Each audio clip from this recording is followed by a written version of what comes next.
Hi, this is James. I haven't put a video on this channel in a while, and what I've decided was that my other channel at JPW Ministries is going to be focused mainly on exposing wolves in sheep's clothing and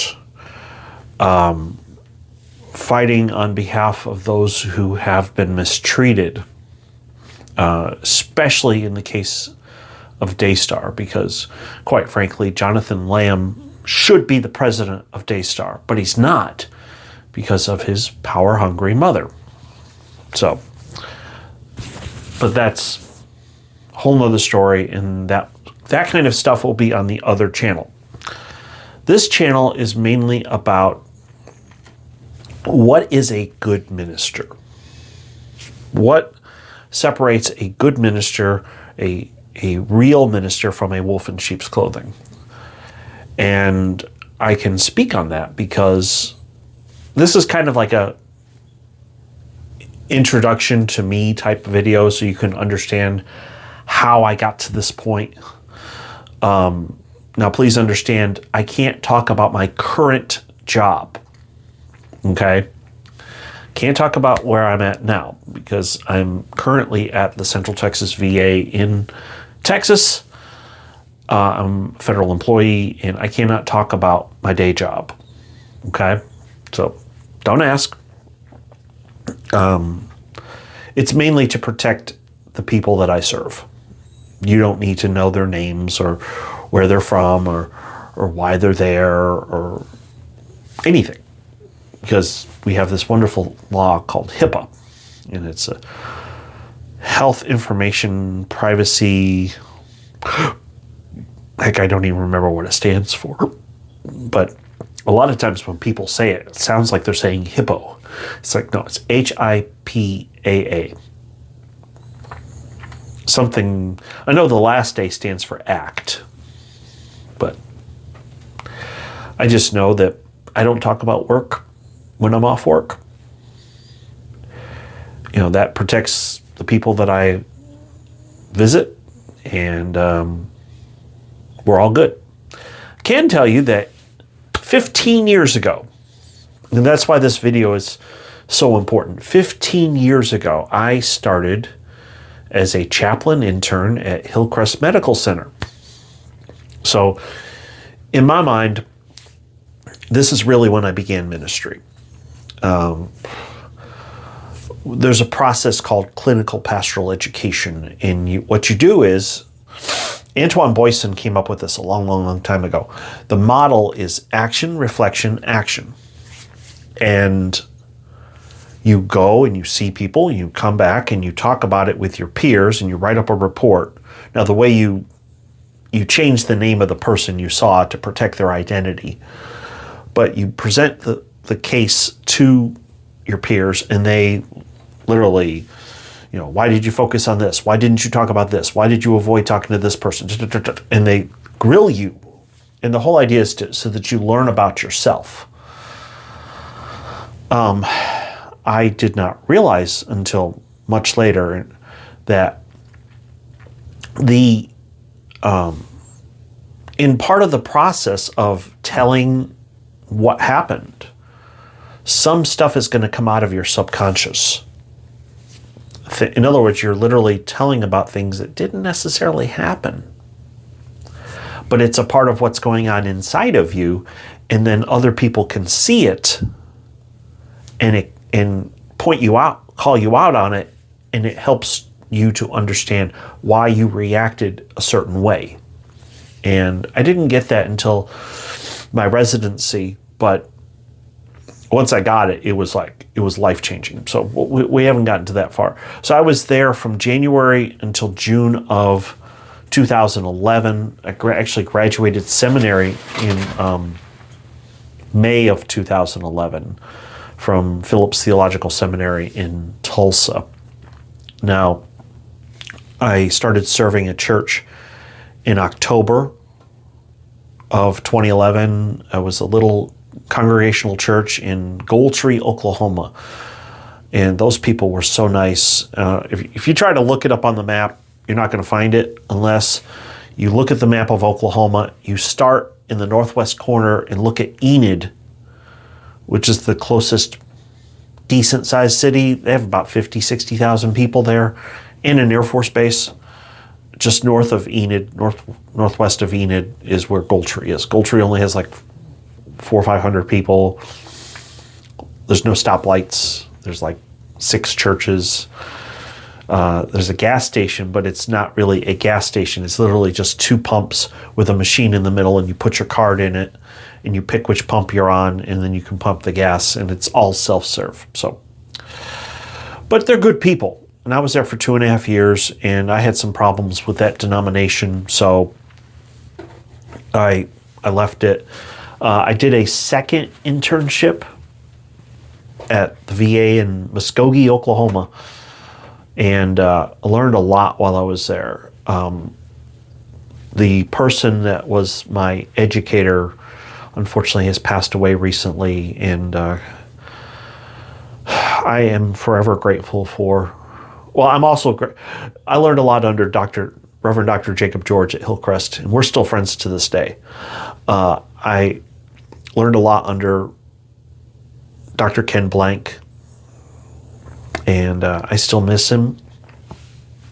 In fact, I'm getting a little teary-eyed just thinking about him. So I was there for 6 months, and then thankfully in September of 2014 to September of 2016, I ended up doing 2 years of residency in Oklahoma City, and I learned a bunch. I learned a lot of stuff under Chaplain Tammy Wolliver. Very, very intelligent Episcopal priest. I became a big fan of Brene Brown because of her. But I also got to do some clinical work across the street at OU Medical, and they're the only Trauma 1 in the entire state of Oklahoma. So that was very, very challenging. I went on to become a prison chaplain at a minimum security prison and then at a medium security prison. And I was there for a couple years, and it was great for about 1.5 years until my boss left. And when they brought in someone else who was more hardline, let's just say, apparently I had a reputation at the prison where I was too nice to people. Which is crazy because literally the first day I was there, somebody tried to get me to bring in pot. And I told them, I said, I have a price. They're like, really? I said, yeah. Here's what you do. You get me a certified check for $1 billion. You give me that check, I will deposit it into my account. If it clears, I will gladly bring you some marijuana. I'm not going to tell you where you have to store it when you go through security, but it's not a pleasant place that you'd want to put anything in your, some people refer to it as your back pocket. That's not a good, you don't want to, when you pull it out, you don't want to touch the plastic. It's gross. But I said, I'll do that. And then what I'll do is on the way out, I will immediately leave the facility. I will give them my notice. You know, basically say, I quit. And then by the time I leave and they figure out that I did something bad, I will be long gone. And I'll buy myself a nice little island off the coast of Florida and declare myself the mayor of Jamestown, because I'm not getting arrested and I'm not going to prison for bringing bad stuff to bad people. And the guy looked at me and said, I don't have that kind of money. I don't even have $1 million. I said, well, that's my price. And I can tell you the entire time I was there, I was never asked again. So the person that thought I was too nice didn't know me very well. But that's a long story, and I might even do an entire video on that. I can tell you that in January of 2020, I ended up going up to the Kansas City VA, and I was there for 2 years during the heart of the pandemic. And it was very hard. It was very difficult to be around all that death and dying. And I will admit, I was a little burned out when I left. But February of 2022, I came down here to Central Texas. And I live between Waco and Temple. And I have absolutely loved my time here. I have no desire to move anywhere else.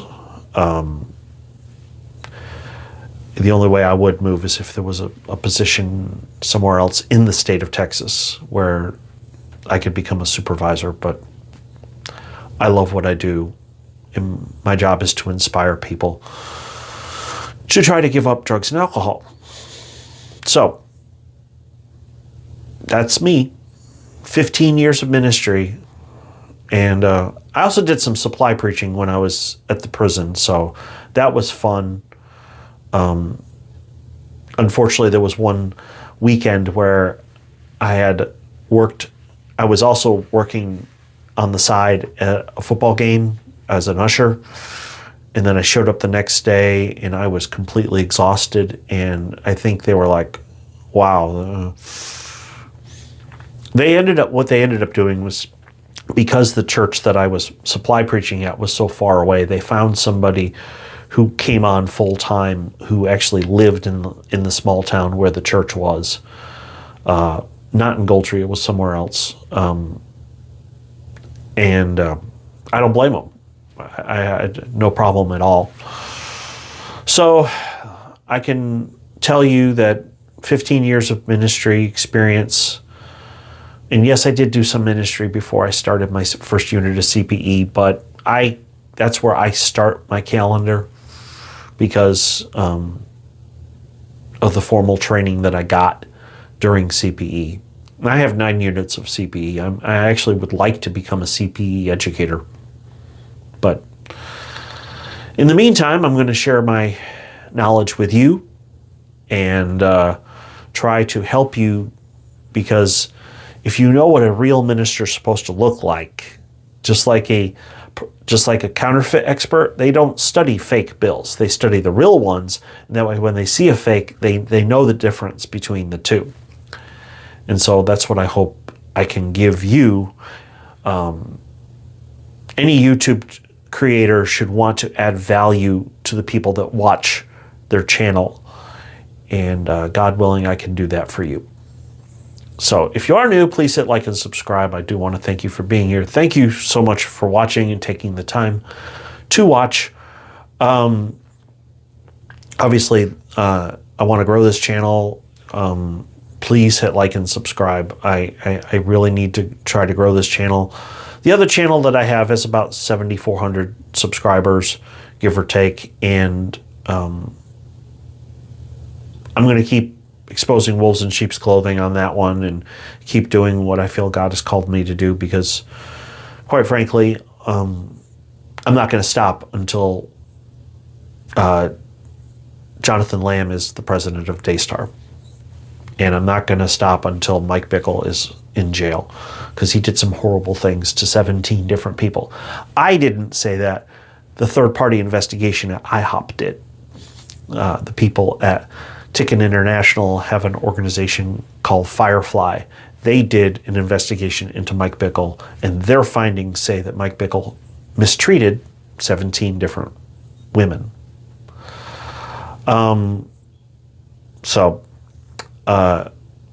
Of course, the bare minimum you can do to support this channel is to hit the like button. It will help the channel to grow. Thank you so much for watching, and I don't know how often I'll be able to do videos on this channel, but I'm going to try to do it at least 2 or 3 a week, and give you good content. So until next time, hope you have a great day. God bless.